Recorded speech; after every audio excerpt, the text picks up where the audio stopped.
Voilà. J'imagine que comme moi, vous avez été ému, comme nous tous, par ce procès bouleversant, ces témoignages bouleversants. Alors j'aimerais qu'on applaudisse encore une fois très fort la réalisatrice Michelle.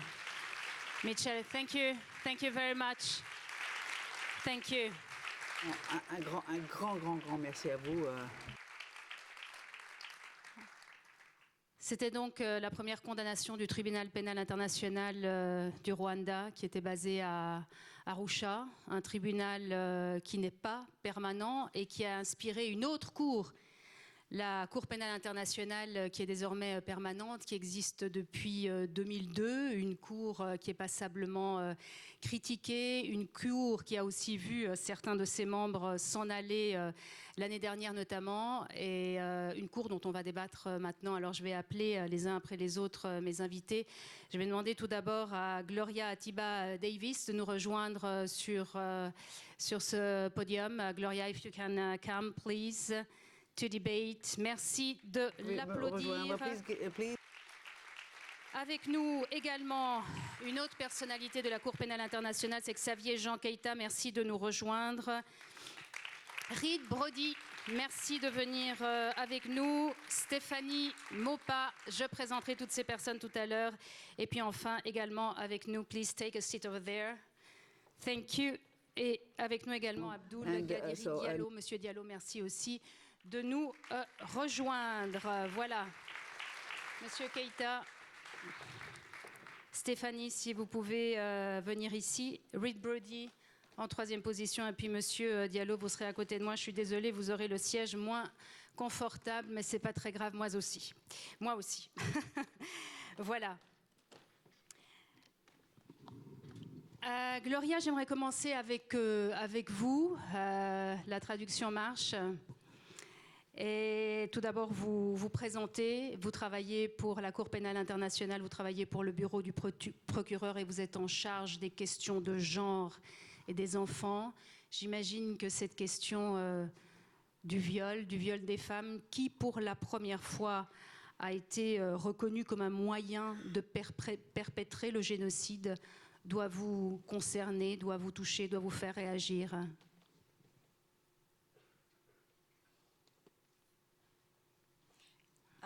Thank you very much, Esther. Merci beaucoup, Esther. Oui, c'est sûr que ça me fait réagir.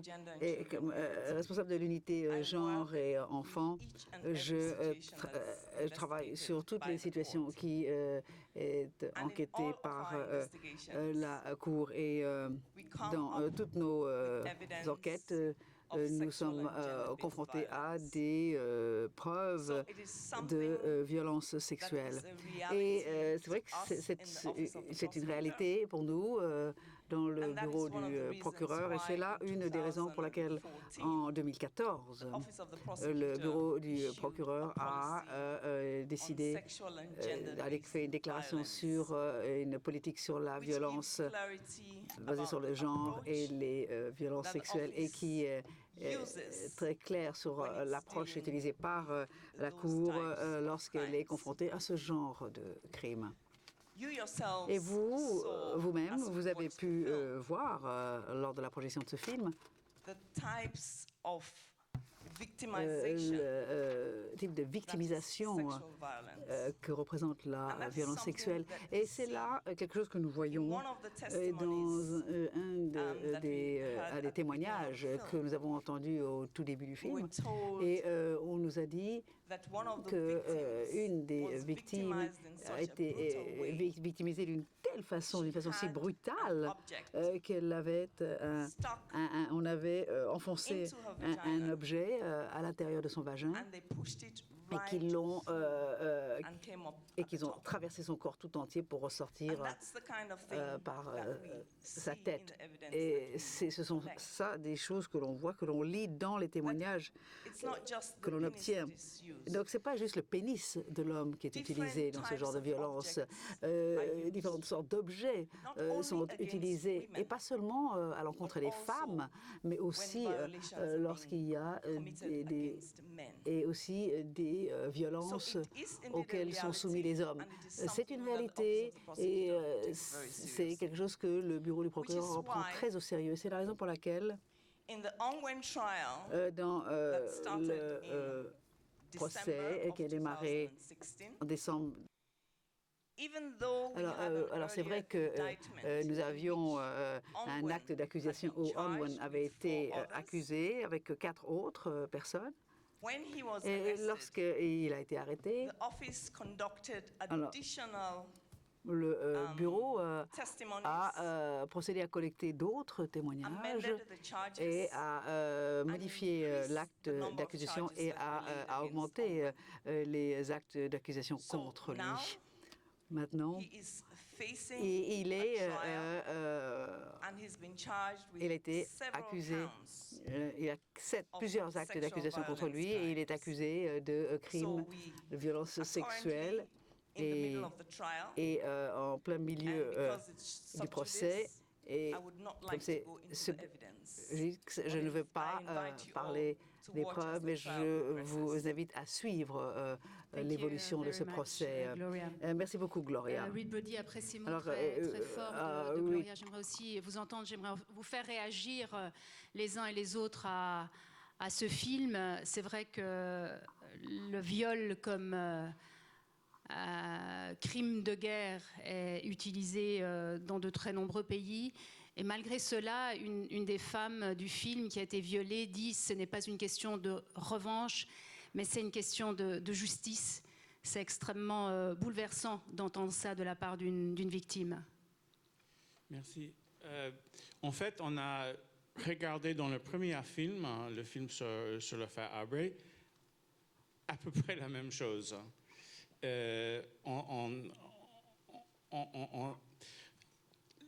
Nous avons abordé le procès. Enfin, on a, pendant 17 ans, on a enquêté sur les crimes de Issa Arbery.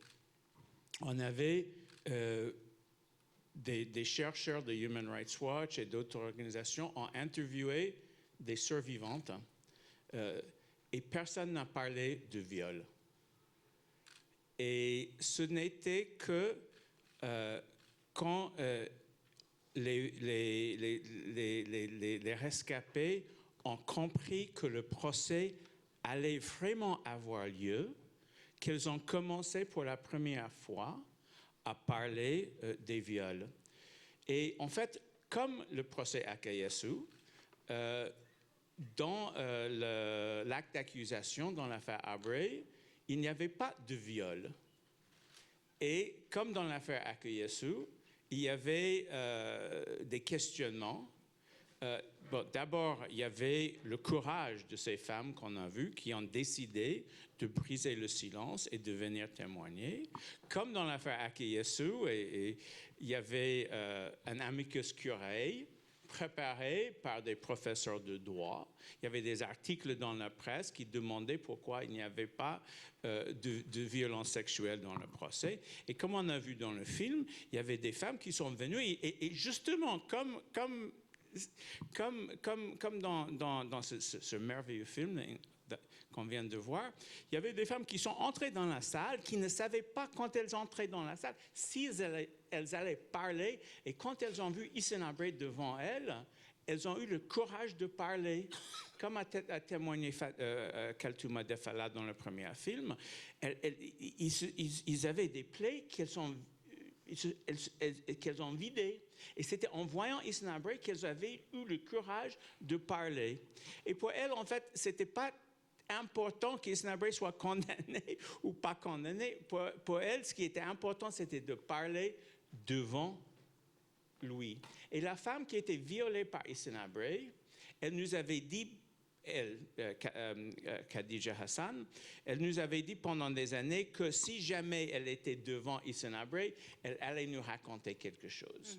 Bon, nous, on comprenait ce que c'était, mais on n'avait pas la formation ou peut-être la discipline de demander qu'elle nous le dise déjà. Et puis, elle a dit, au tribunal, elle a dit ce qu'elle avait à dire, que Issa Abre l'avait violée. C'est toute la difficulté d'accoucher de ces témoignages qu'on voit aussi très très bien dans le film. Stéphanie Maupas, je vous présente, vous êtes journaliste française, spécialiste de la justice internationale. Vous avez notamment écrit un livre sur le CPI, sur la CPI très critique, Le Joker des puissants. C'est pour ça que vous êtes là. Mais avant cela, j'aimerais vous entendre sur ce film parce que vous-même aussi, comme journaliste, vous avez suivi des procès à Arusha pendant 2 ans. Akayesu, vous en avez entendu parler, vous le connaissiez peut-être même? Je l'ai vu, j'ai suivi effectivement une partie des audiences puisque c'est à l'époque où j'étais sur place. Mais vous me disiez, vous ignorez l'existence de ce film et vous l'avez trouvé bouleversant. Je l'ai trouvé bouleversant, je l'ai trouvé très riche. Je crois qu'à l'heure où on voit quand même que cette justice fonctionne pas forcément très bien, ça nous ramène au cœur de ce que c'est, à l'importance que ça peut avoir.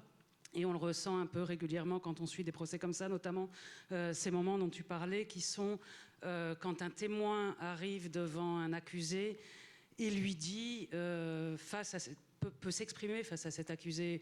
Je me souviens dans l'affaire Milosevic, par exemple, où les témoins arrivaient et on sentait qu'il y avait... que c'était ce moment-là qui était un moment très très fort de justice, peut-être plus qu'un jugement. L'autre chose que je trouve intéressante aussi, très intéressante dans ce film-là, c'est que ça montre aussi que tout ça, c'est une aventure. On a un tas de personnes comme ça qui ont été mobilisées. Il y avait vraiment à cette époque-là des pionniers qui essayaient de bâtir quelque chose. Et ce sont les héritiers de la Cour pénale internationale aujourd'hui. Et je trouve aussi qu'on sent très bien tout cela dans ce film. Xavier Jean Keïta, vous êtes aussi membre de la Cour pénale internationale, mais vous êtes du côté de la défense. On vous entendra aussi répondre aux critiques concernant la Cour pénale internationale, mais peut-être un mot quand même de ce film.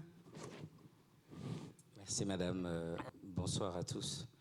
Je voudrais dire que j'ai été très touché par ce film, même bouleversé, et je voudrais remercier madame Michel de la qualité de ce film. Je ne me sens pas en minorité ici, du tout côté défense, même si le film n'a montré que le côté victime et le côté poursuite. Ça ne m'a pas trop dérangé. Ce que je voudrais vous dire, c'est que... Est-ce que le procès, pardon, monsieur Keïta, est-ce que le procès, d'après vous, d'Akayesu était équitable? Pour moi, ça a été, je pense, un procès équitable, parce qu'on peut même voir que la poursuite, le bureau du procureur, n'était pas sûr de s'en sortir ou de gagner. Ce que je voulais vous dire, c'est que ce film extraordinaire montre quelque chose de fantastique. C'est la dignité des victimes, la dignité de ces femmes. Elles ne viennent pas là revanchardes, elles viennent pour témoigner de quelque chose qu'elles ont vécu. Et il faut penser au ressenti culturel qu'il faut dépasser au-delà de la justice. Et ça a été fait et filmé avec beaucoup de dignité. Et même si nous ne sommes pas tous du même camp, apparemment, nous sommes dans la même barque, celle de la justice. Je suis à la défense et je comprends tout à fait que Gloria, qui est une amie, une collègue, qu'elle soit de l'autre côté, comme sa grande patronne Fatou Bensouda, qui est une amie aussi, mais nous œuvrons pour la justice. Et c'est ça qui est important. Et le Rwanda a été vraiment précurseur sur beaucoup de points. Fatou Bensouda, c'est donc la procureure... C'est la procureure de la Cour pénale internationale. Abdoul Gadiri Diallo, vous êtes aussi avec nous, vous êtes le président de l'Organisation guinéenne de défense des droits de l'homme et du citoyen, vous êtes aussi membre de la Fédération internationale des droits de l'homme, et vous avez saisi précisément la Cour pénale internationale au nom d'un certain nombre de victimes, dont des femmes violées également. J'avoue qu'en voyant ce film, j'ai été frappé par 2 éléments importants. Celui relevé tout à l'heure par mon frère Keïta, mais aussi et surtout le documentaire présenté par Human Rights Watch, où on a trouvé des femmes qui ne sont pas venues avec une certaine haine, mais qui sont venues pour expliquer ce qu'elles ont vécu. Et ce vécu-là, elles ont voulu que l'opinion internationale le sache et que cela soit pris en compte dans les problèmes que les victimes ont rencontrés. Et le tribunal d'Arusha a été une expérience qui a peut-être enfanté ce que nous vivons aujourd'hui en matière de justice internationale. Mais aussi longtemps qu'on ne prenait pas en compte les aspects relatifs au viol, on serait peut-être passé à côté. Et l'un des mérites du tribunal d'Arusha, et surtout de ce procès, c'est d'avoir mis en exergue les aspects relatifs au cas de viol. Parce que si j'ai bonne mémoire, en voyant le film, il fut un moment où cet aspect n'était pas pris en compte. Parce que celle même qui avait fait la consultation et qui a fait les recherches sur les viols se sentait un peu déçue. Mais au fil du temps, il a été perçu un élément important. C'est un peu la place du viol dans les crimes qui sont souvent commis lorsqu'un pays est en crise. Je le dis parce que ça se passe ailleurs. Et tout à l'heure, on parlait de la Guinée. Je me réserve un peu le temps pour en faire des détails plus tard. Mais il y a une expérience que nous sommes en train de mettre en œuvre et qui va peut-être amener certaines personnes défavorables un peu à la justice internationale de comprendre qu'aussi longtemps que les pays prennent leurs responsabilités, la Cour pénale internationale n'a pas beaucoup de choses à faire.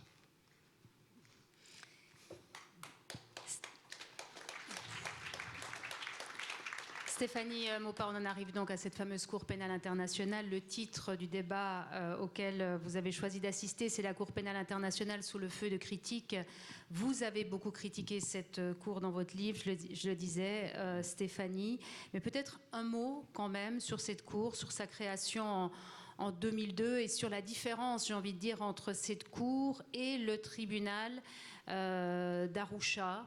Qu'est-ce qu'on peut en dire sur l'affiliation entre d'un côté le tribunal et puis de l'autre côté cette cour, vous qui êtes une spécialiste de la justice internationale? La Cour pénale internationale a été créée par traité, donc ce n'est pas une cour de l'ONU, comme c'est le cas par exemple pour les tribunaux ex-Yougoslavie, Rwanda, Sierra Leone, etc. Là, dans le cas présent, et c'est la particularité principale de la CPI, c'est qu'elle est créée par traité. Ça veut dire qu'il y a un certain nombre d'États qui ont négocié un traité, c'était en 1998, que ce traité a ensuite été ratifié par un certain nombre d'États. Ils sont actuellement 124. Et en fait, ce qui est important là-dedans, c'est que la Cour est compétente pour poursuivre les auteurs de crimes qui sont commis sur le territoire de ces 124 États. Donc voilà, mais pas par de très importants États qui n'en font pas partie, comme les États-Unis, comme la Chine, comme la Syrie, et comme d'autres, comme la Syrie. Alors, Monsieur Keïta, la Syrie qui n'en fait pas partie, notamment, par exemple, j'ai envie de vous poser cette question, puisque cette question est au cœur de l'actualité. Est-ce qu'un jour, on verra la Cour pénale internationale se saisir du cas de Bachar el-Assad? Est-ce que vous serez amené un jour à défendre peut-être Bachar el-Assad? Pourquoi pas? Je voudrais compléter ce que Stéphanie a dit. La Cour pénale a été créée pas seulement pour poursuivre des crimes éventuellement commis sur le territoire des États partis, mais également ceux qui pourraient être commis par des ressortissants. Mais nous avons voulu une cour pénale qui puisse couvrir le monde entier avec ses défauts et ses qualités. Il y a une possibilité pour le Conseil de sécurité, qui est le véritable gendarme du monde, au nom de la sécurité internationale et de la paix dans le monde, de s'autosaisir de situations, c'est-à-dire de considérer que dans un territoire du monde comme ça a été le cas pour le Darfour, le Soudan, ou pour la Libye, de déférer une situation à la Cour pénale internationale. Et ces pays-là ne font pas partie des 124 signataires. Donc oui, il y a la possibilité qu'un jour, j'assiste Bachar el-Assad, pourquoi pas. Mais l'inconvénient de cette possibilité de couvrir le monde entier, même si les États n'ont pas signé ni ratifié, c'est que ça passe par les Nations Unies. Et le côté positif et également le côté négatif. Parce qu'on en est encore au vieux système des Nations Unies, avec 5 super grands qui peuvent utiliser ce qu'on appelle un veto et empêcher une situation d'être déférée. Et voilà ce qui s'est passé pour la Syrie. La Russie a opposé son veto. Et donc, c'est pour ça que des crimes ont pu continuer et continuent encore sous vos yeux, impuissants, comme les miens, comme les nôtres. Et ça, c'est un peu de la faute de la communauté internationale. Il faudra un jour faire ce procès-là. Alors, on va voir si Stéphanie est d'accord avec vous. Vous avez émis de nombreuses critiques contre cette Cour pénale internationale. Vous dites qu'elle n'est pas efficace, qu'elle est trop lente, que son personnel n'est pas compétent. Depuis 2002, pour se baser sur des chiffres, combien de verdicts depuis 2002, Madame Maupas? 5, je crois. Je crois qu'ils ont coûté beaucoup d'argent. Hein. Ils ont coûté beaucoup $1 milliard, j'ai lu. Oui, en 12 ans d'exercice. Donc, ça a coûté beaucoup d'argent. La question, je crois, on peut se demander est-ce que c'est souhaitable, par exemple, que le Conseil de sécurité renvoie à la Cour la question de la Syrie. Moi, j'en suis pas si sûre. Déjà, je ne pense pas que ça arrêterait les crimes en cours. Ce n'est pas une saisine de la CPI qui va arrêter les crimes en cours et arrêter la guerre. Et je ne suis pas si sûre. Il y a actuellement des initiatives pour pouvoir créer il y a des idées de créer des juridictions ad hoc. Et la CPI, son exercice jusqu'ici est quand même pas très concluant. Les procès sont lents. Il y a toujours des difficultés dans la conduite de la politique pénale, dans les choix qui sont faits de poursuite des accusés, dans les choix. Donc on se demande presque si ça serait une bonne chose, par exemple, qu'elle soit saisie sur la Syrie.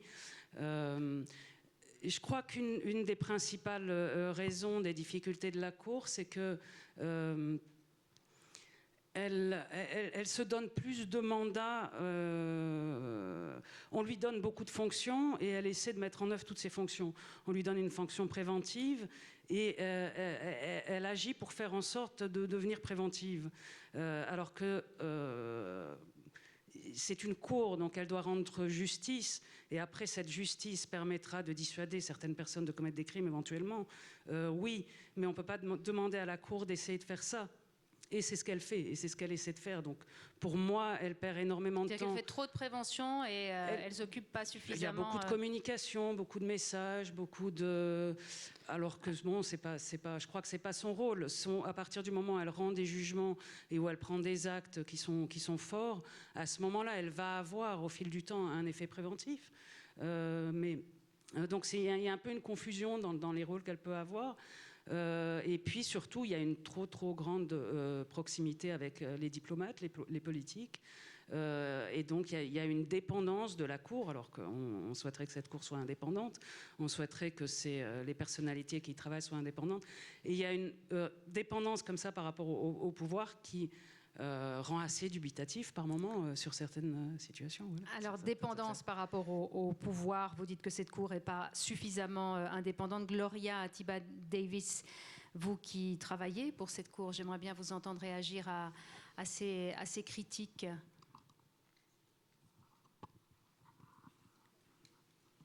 I don't think that's a fair statement. Je ne suis pas d'accord avec ce qu'il vient de dire. Non, moi, j'ai travaillé dans le bureau. Ça fait 13 ans que je travaille dans le bureau du procureur. Et le mandat du procureur assure son indépendance et elle exerce son mandat de façon impartiale et indépendante. Et avant d'initier une enquête, il y a certaines choses à faire. Il y a une enquête préliminaire face à certaines situations et ensuite, pour qu'une investigation soit initiée, il y a, nous considérons différents éléments, à savoir la gravité des crimes commis. Nous prenons en considération aussi si les crimes tombent sous le coup du statut de Rome et s'ils sont admissibles. Et Donc ce n'est pas une décision qui se fait comme ça du jour au lendemain. Et alors le procureur, lui ou elle, suit tout un processus avant de décider si une investigation va se faire. Et oui, alors elle peut utiliser les pouvoirs qui lui sont donnés, mais elle ne peut pas utiliser ces pouvoirs si ce n'est à l'intérieur du périmètre qui lui ont été octroyés par le statut. Alors, un exemple. Alors, on peut se demander pourquoi est-ce qu'elle n'utilise pas. Pourquoi est-ce qu'elle n'initie pas une investigation en Syrie, mais la Syrie n'a pas ratifié le statut, le Kenya, oui. Et il faut bien sûr être en accord avec les dispositions du statut de Rome avant d'arriver à la décision, d'arriver à la conclusion, à savoir si le procureur est indépendant ou non. Et qu'elle utilise son pouvoir ou non, elle doit obtenir une validation des chambres pré-audience. Alors on voit qu'il y a quand même des garde-fous qui sont inclus dans le statut de Rome et le bureau du procureur pour assurer que le bureau du procureur n'aille pas au-delà de son mandat et le traité de Rome qui est au-delà de base à la Cour pénale internationale. Reed Broderick, j'aimerais aussi vous entendre sur ces critiques. C'est vrai que cet après-midi, on a vu des exemples très importants et des succès très importants de la justice internationale, mais très franchement, quand on voit une cour qui existe depuis 2002, avec à la clé 5 jugements uniquement, est-ce qu'on ne peut pas se poser des questions sur l'efficacité de la CPI ? Bon, il y a beaucoup de manières de voir l'efficacité. C'est vrai que quand je me réunis avec Philippe Grant et Alain Werner dans une salle, on peut dire que nous, on a aidé les victimes à mettre plus de personnes en prison avec très peu de moyens que la Cour pénale internationale. Mais on n'aurait jamais pu le faire sans l'existence de la Cour pénale internationale. Je pense que le premier mérite de la Cour pénale internationale, c'est d'exister et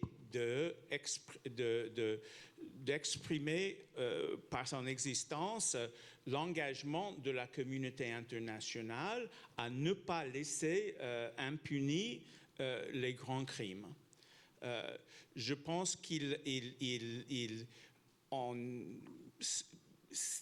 cela permet à tous les acteurs, que ce soit les petits acteurs comme nous, que ce soit les tribunaux comme en Guinée, vous allez parler de Guinée, ça crée une idéologie, une ambiance, un droit.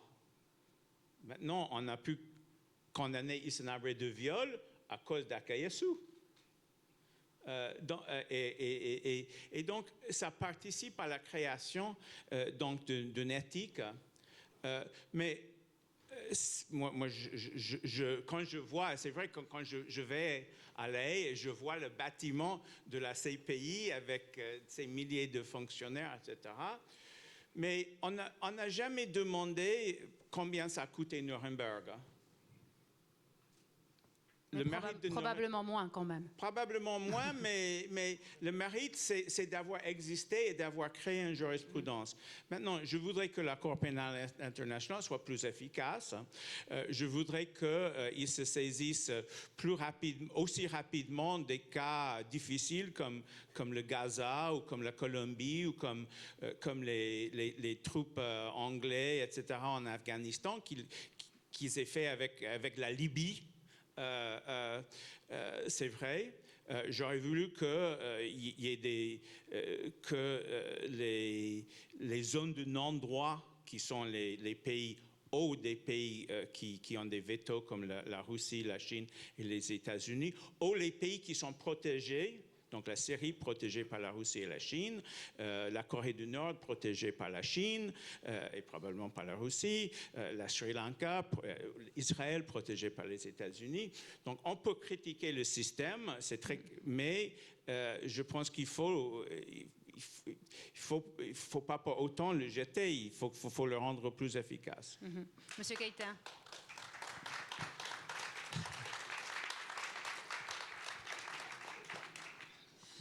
Merci, madame. Je voudrais répondre à quelques critiques quand même.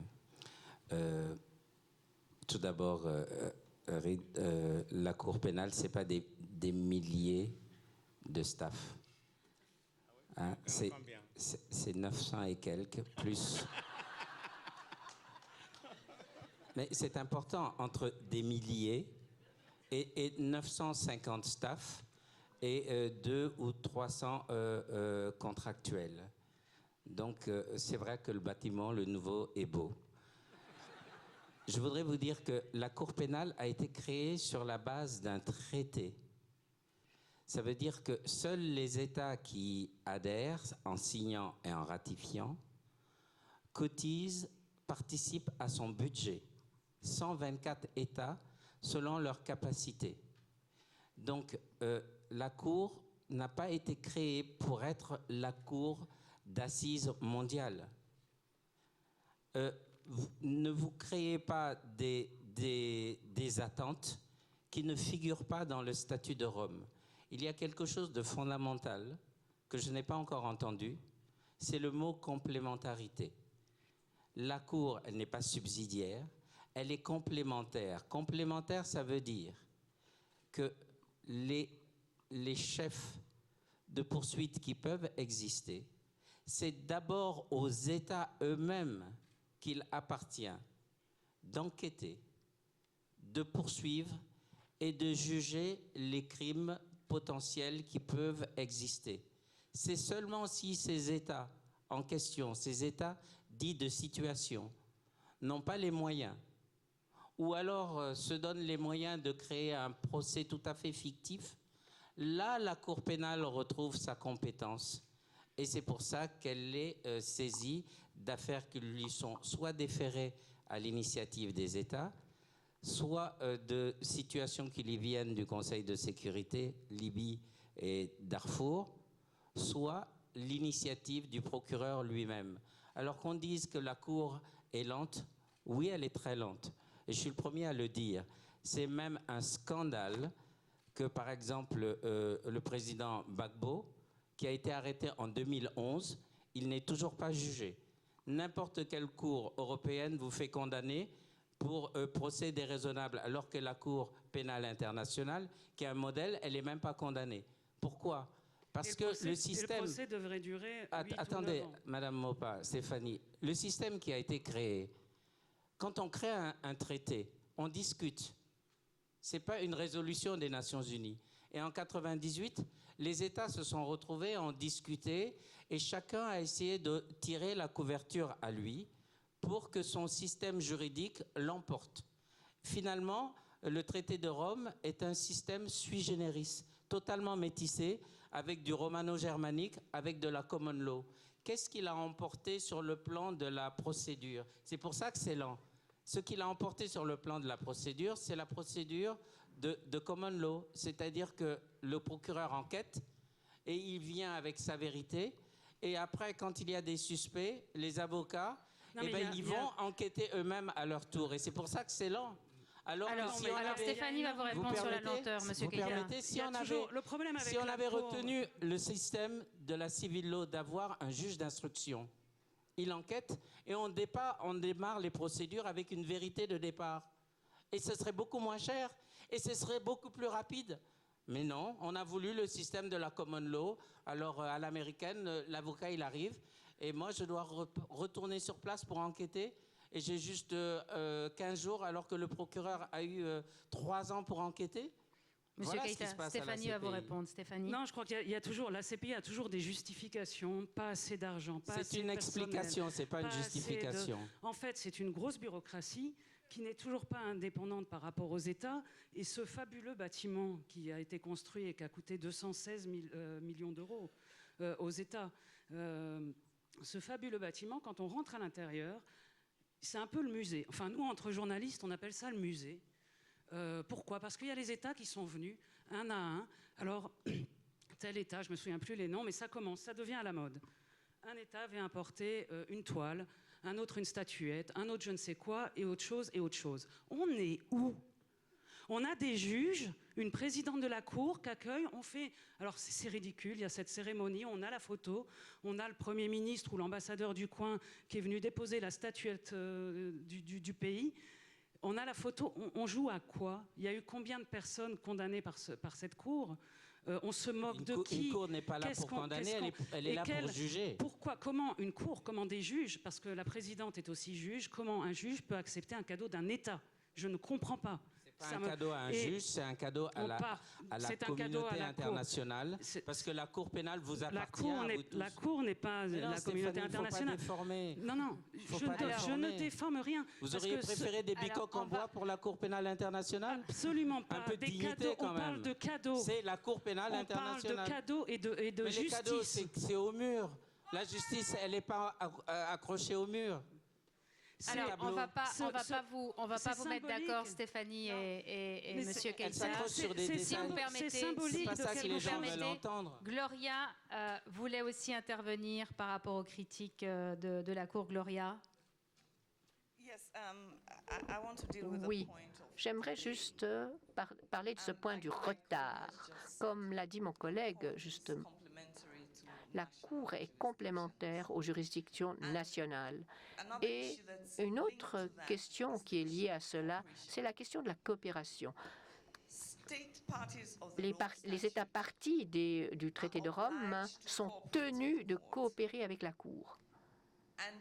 Et il faudrait se souvenir que la Cour a son siège à La Haye. Elle n'est jamais sur le terrain. Lorsque les conflits sont en plein se déroulent. Donc cela signifie que la collecte de preuves se déroule bien après. Et cela cause les retards, car il faut d'abord monter une équipe, et ensuite, comme on n'est pas sur le terrain où le conflit on n'habite pas dans le pays où le conflit s'est déroulé, donc on doit aller et revenir de ce pays. Et un autre élément encore qui vient s'ajouter, c'est que nous avons un problème de protection des victimes, car ça, c'était vraiment l'un des gros défis auxquels nous sommes confrontés à la CPI. C'est que il y a des victimes qui ont refusé de témoigner parce qu'ils sont effrayés. Donc, on a cette question de la protection des témoins, et on ne veut pas exposer un témoin ou des membres de nos équipes à des risques avant d'avoir tout un système de sécurité très fort qui a été mis en place. Et si on n'a pas la coopération d'un gouvernement, surtout si on enquête sur des dirigeants de ce gouvernement, vous pouvez imaginer quels sont les défis auxquels nous sommes confrontés. Et cela explique la longueur et le temps nécessaire à la Cour pour mettre en place un tel système. Il y a encore autre chose qu'il faut garder à l'esprit lorsque l'on parle de retard. C'est que les témoins eux-mêmes doivent voyager aussi.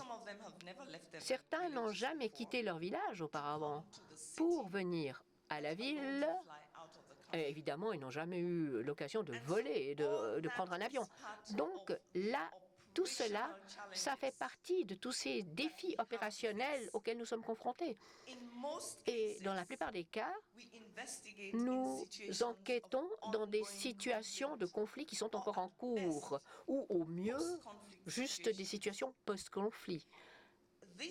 Cela signifie que de collecter des preuves n'est pas aussi simple que cela serait dans une juridiction nationale.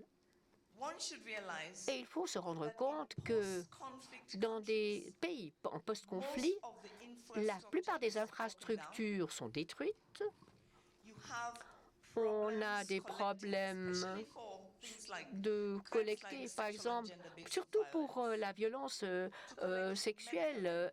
On a beaucoup de peine à réunir les preuves médicales, d'avoir des échantillons, d'avoir simplement des preuves physiques. Et c'est pourquoi cela nécessite beaucoup de temps.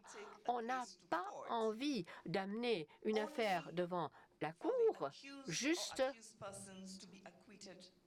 pour que la personne, en fin de compte, soit acquittée.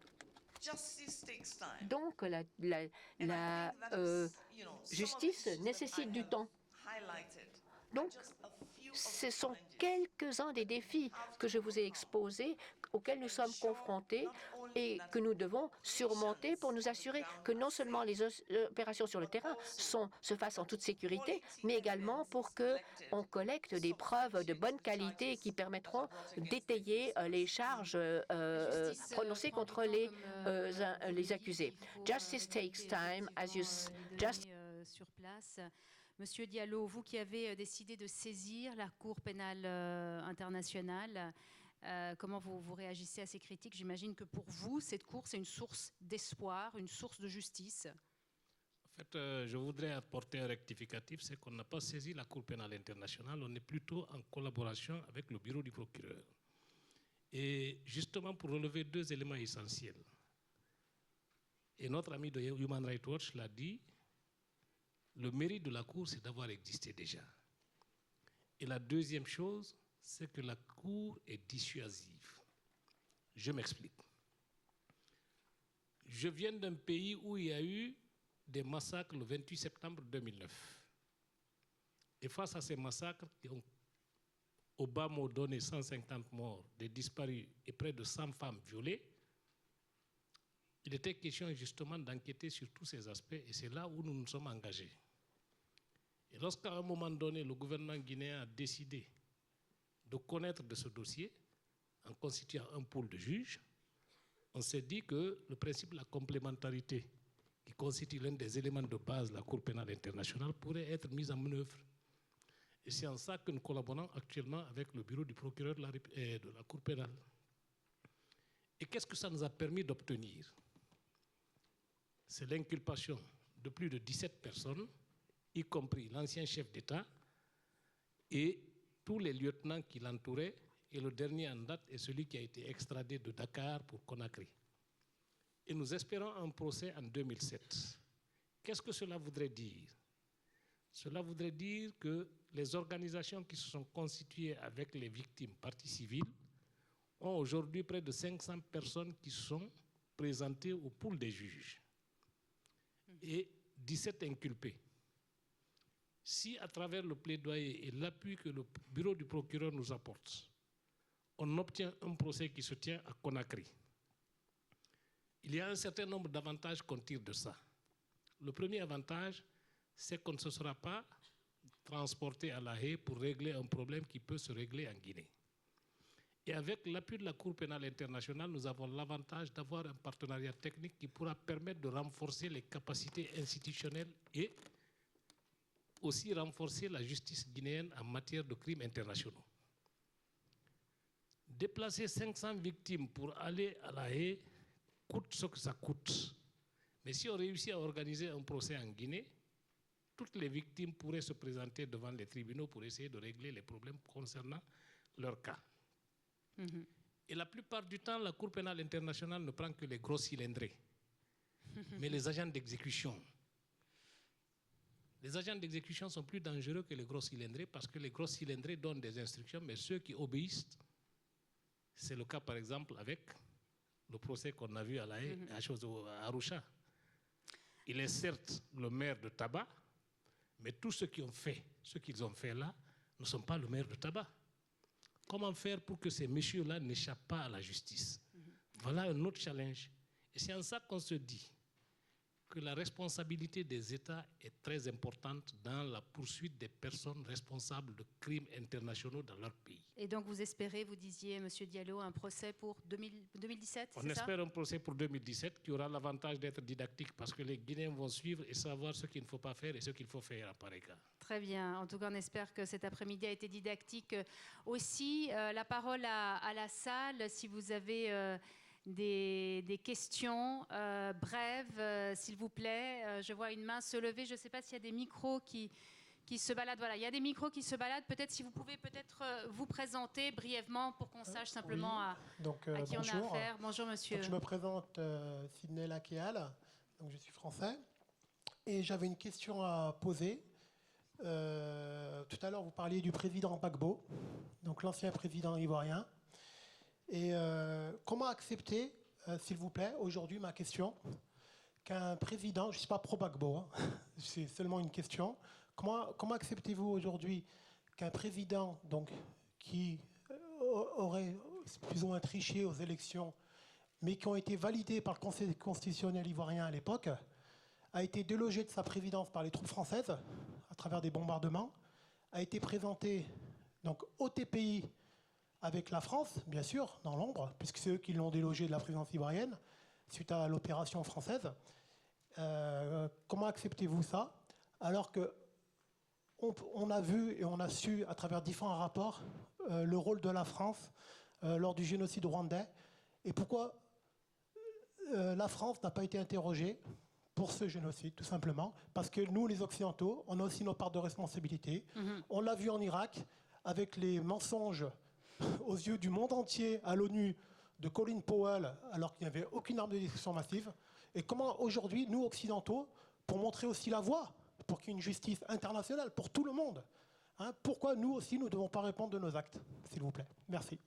Donc c'est mes questions que c'est une question. Merci, monsieur Keïta, peut-être si vous voulez répondre. Oui. Monsieur, merci pour votre question. Il y a beaucoup de questions dans vos questions. Tout d'abord, la Cour pénale n'est compétente que pour juger les individus. Elle ne juge pas les États. Donc, on ne juge pas la France, on ne jugera pas les États-Unis. On considère que derrière tout acte répréhensible, il y a un homme ou une femme. Et donc, on poursuit les individus. Deuxièmement, pourquoi la Côte d'Ivoire où, si vous vous souvenez bien des faits, peut-être qu'il y a eu une juridiction locale, Cour constitutionnelle, je crois, qui a validé les résultats, mais il y avait eu un processus qui avait été admis que les élections seraient supervisées par les Nations Unies. Et l'élection de Ouattara a été validée par le représentant des Nations Unies. Donc je n'entrerai pas dans le détail, mais pour vous dire que pourquoi en Côte d'Ivoire? Tout simplement parce qu'à l'époque, le président Gbagbo lui-même, et c'est une possibilité qu'offre le traité de Rome, sans être État parti, vous pouvez accepter la compétence de la Cour. Le président Gbagbo l'avait accepté bien avant les derniers faits récents dont vous parlez. Et c'est quand Ouattara a su qu'il était peut-être le président, lui aussi a écrit à la Cour pénale, à Fatou Bensouda, pour dire « moi aussi j'accepte la compétence de la Cour pour les derniers faits ». Je ne peux pas répondre du pourquoi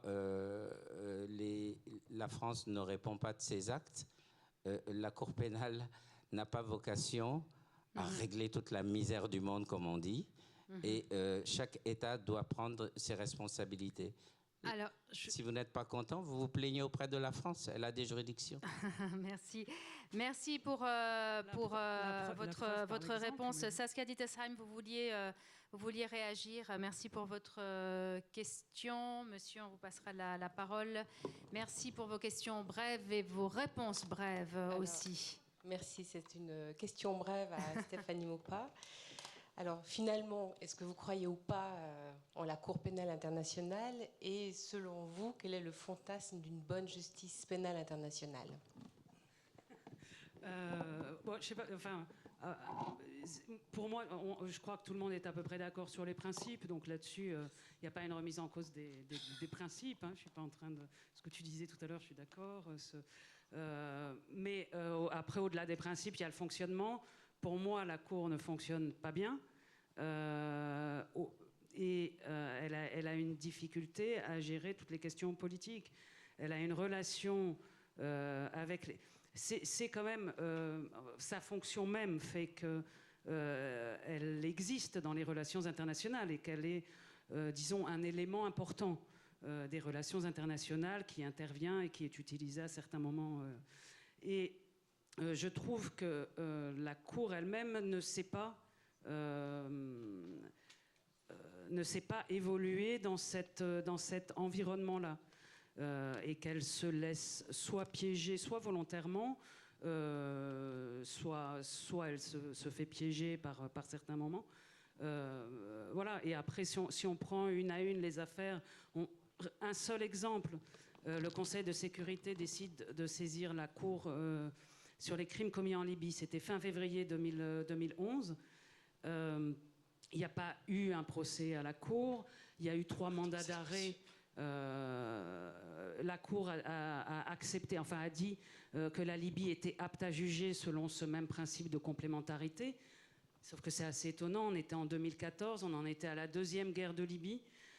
C'est complètement... la Libye pratique la peine de mort. Il y avait un tas d'éléments qui faisaient que quand même on se posait la question de savoir pourquoi la Cour tout d'un coup disait que la Libye pouvait juger sur son sol et que finalement la question est peut-être de savoir si les 2 accusés, Abdallah Senussi, qui est l'ancien chef des renseignements militaires libyens, et Saïf Kadhafi, le fils, est-ce que finalement on avait intérêt à ce qu'ils arrivent devant la Cour, là où les procès sont beaucoup plus publics, etc.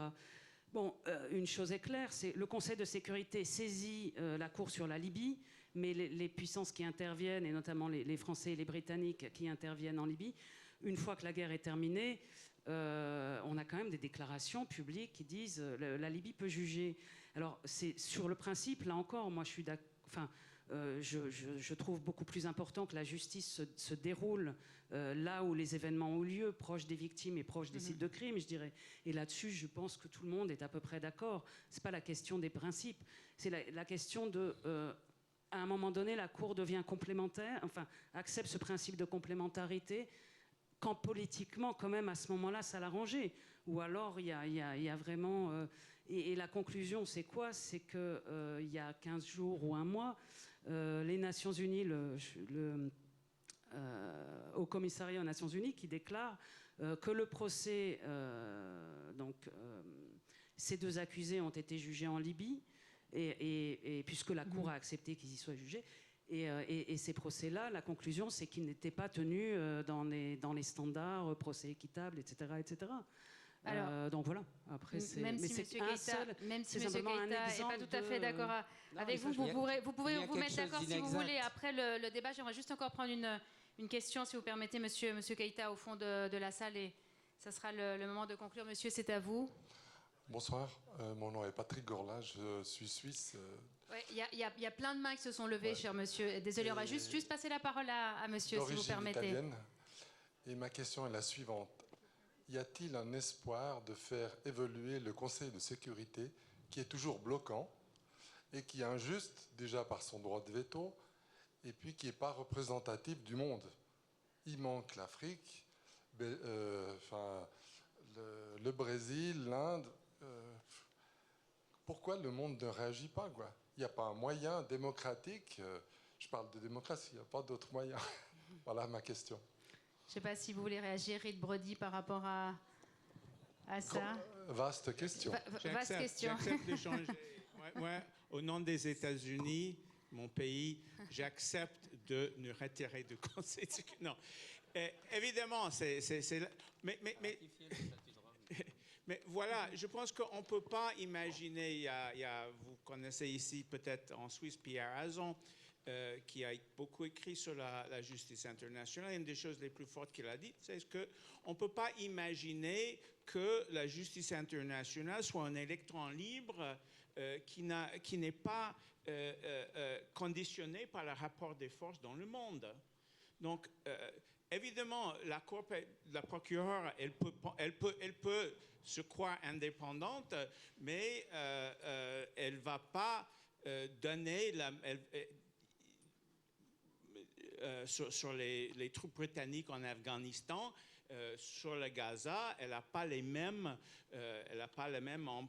même célérité que on a parlé de la Libye. C'est la même chose avec le Conseil de sécurité. Malheureusement, pour changer la composition du Conseil de sécurité, il faut que le Conseil de sécurité soit d'accord. Les États-Unis ne seront jamais d'accord, ni la France d'ailleurs, dans leur rang, dépend de sa présence au Conseil de sécurité. Donc on peut pas imaginer que...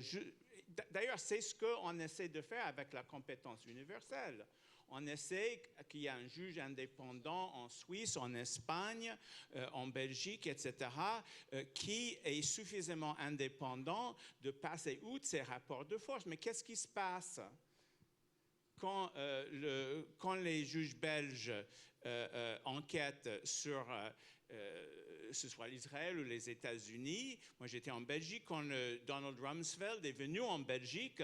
Il a dit si les dirigeants de l'OTAN n'ont pas la confiance de venir en Belgique sans craindre un mandat d'arrêt, on va déloger l'OTAN de la Belgique.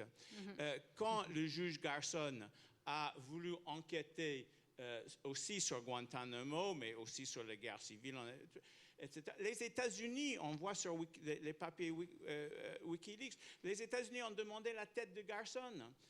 Donc, on essaie de mettre un procureur, un juge d'instruction indépendant quelque part.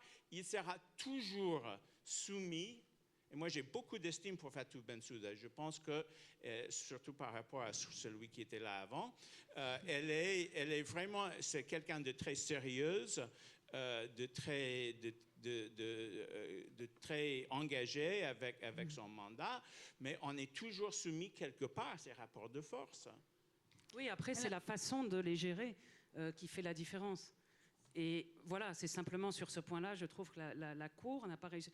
Pas forcément Fatou Bensouda d'ailleurs, hein, c'est beaucoup Luis Moreno Ocampo, le procureur précédent, et puis parfois les juges. Donc je trouve qu'ils n'ont pas réussi à savoir comment... Et que malheureusement, enfin, on voit quand même un défilé, des relations de proximité avec les diplomates qui me paraissent un peu surréalistes. Quand, par exemple, la procureure invite, ou le procureur, peu importe, mais c'est pas... Mais invite, je vais vous demander de conclure, Stéphanie, États, parce que je vais devoir conclure. Donc, oui, simplement, invite les États à consulter sa politique pénale et à donner leur avis et pour pouvoir construire ensemble une politique pénale, ça me semble un peu déplacé, voilà, mais... D'accord, mais on m'a demandé de rendre la salle à 18h, il est à peu près 18h, je sais que j'ai fait quelques frustrés dans la salle qui n'ont pas pu poser la question, je m'en excuse. La discussion se poursuit, je crois, au café Babel. Donc voilà, libre à vous de poser encore vos questions aux invités. En tout cas, merci infiniment d'avoir été ici, présents ce soir à ce festival. Merci à vous, surtout d'avoir été des nôtres. Et puis, excellente fin de soirée à vous tous.